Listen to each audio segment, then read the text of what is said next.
Onaj viši cilj kome ja težim, ja lično, da naša priča bude podsticajna. Prvo što je akcija kontinuirana, trajeće cijele godine, nadam se sledeće i sledeće. I zaista je onaj slogan naše malo, nekome je puno. Ja sam Tatjana Đuričić, učiteljica sam u ovoj školi, Sonja Marinković. Humanitarna akcija je dugo traje, samo što smo sada rešili da je podignemo na viši nivo. Kod mene u razred je išao učenik čija je mama članica grupe 3M. Oni su nagrađivani i dobijaju nagrade kao najhumanitarnija organizacija u regionu.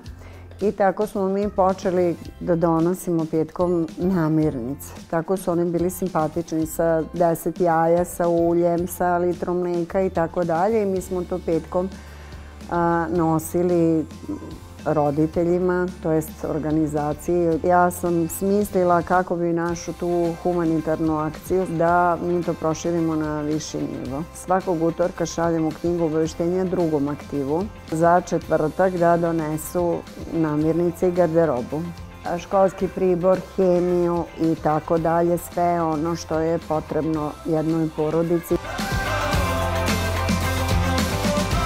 Roditelji donose čak i danima koji nisu predviđeni, tako da je naš taj hodnik malo prebukiran stvarima. Grupa Obrok za porodicu 3M četvrtkom uveče odnose svu hranu. Znamo gde tačno ide hrana.